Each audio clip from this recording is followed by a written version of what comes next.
खबर जयपुर से है। पेट्रोल डीजल के दामों में राहत की खबर सामने आई है। आज फिर से घटे हैं पेट्रोल डीजल के दाम। आज 18 पैसे सस्ता हुआ है पेट्रोल। डीजल भी 24 पैसे सस्ता हुआ है। पेट्रोल प्रति लीटर 88 रुपए 73 पैसे पर आया है और डीजल प्रति लीटर 81 रुपए 53 पैसे पर आया है।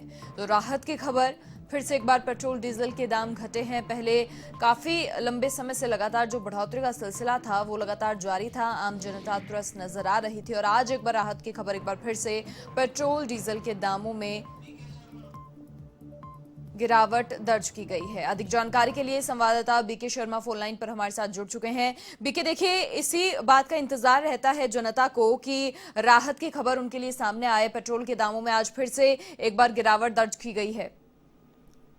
मनीषा, पेट्रोल डीजल आज के वक्त में यदि इसको चौथी सबसे बड़ी जरूरत माना जाए तो गलत नहीं होगा। जैसे रोटी, कपड़ा और मकान, इसके बाद पेट्रोल और डीजल, ये इस तरह की आज की जरूरत है, क्योंकि इसका सीधा इसकी ये आम आदमी की जरूरत में भी शुमार है और इसकी कीमतों का बाकी उपभोक्ता वस्तुओं पर भी सीधा असर पड़ता है।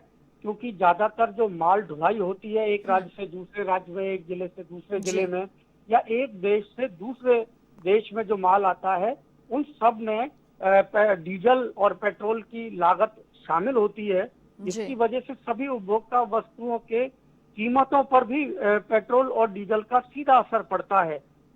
उसकी जितनी कीमत होती है, माल ढुलाई भाड़ा उतना ही बढ़ जाता है और उसकी वजह से उपभोक्ता वस्तुओं की कीमतों पर भी उसका सीधा असर होता है जी। तो इसलिए, और क्योंकि कोरोना काल में देखा जाए तो अंतर्राष्ट्रीय पूरे बाजार में जो ट्रेड सिस्टम है उसमें डीजल की खपत के काफी कम थी, क्योंकि बड़े जो शिप होते हैं वो डीजल से चलते हैं, वो उनकी वजह से आयात निर्यात ठप था, तो इसकी खपत नहीं हो पा रही थी। अगर उड़ानों की बात करें तो यहाँ भी एक पेट्रोल की एक जो बेहतर सबसे अच्छी क्वालिटी होती है वो हवाई जहाजों में काम में ली जाती है, तो उड़ानें भी फिलहाल नहीं है, तो पेट्रोलियम कंपनियों की खपत कम थी। तो आमतौर पर हम देखते हैं जब जिस चीज की खपत ज्यादा होती है, मांग ज्यादा होती है, उसकी कीमत बढ़ जाती है। लेकिन पेट्रोल और डीजल की मांग कम थी, उसके बावजूद कीमतें बढ़ रही थी।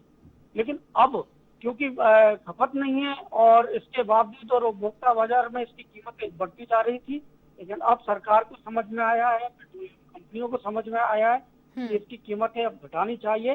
तो अब जो 7 जून से लगातार कीमतें बढ़ रही थी, उसमें सितंबर आते आते अब धीरे धीरे कम हो रही है और उम्मीद की जा सकती है कि जो पहले का लेवल था 70 रुपए के आसपास पेट्रोल डीजल का, शायद वो आ जाए आने वाले महीने भर में या 1.5 महीने में। तो यही एक अच्छी उम्मीद उपभोक्ता कर सकता है अब पेट्रोलियम कंपनियों से। मनीषा, बिल्कुल बीके, बहुत शुक्रिया तमाम जानकारी साझा करने के लिए आपका। तो हमारे संवाददाता जिस प्रकार से हमारे साथ जुड़े और तमाम जानकारी साझा की है, क्योंकि आम जनता बिल्कुल त्रस्त नजर आ रही थी, लेकिन अब जो राहत की खबरें हैं आम जनता के लिए सामने आ रही हैं।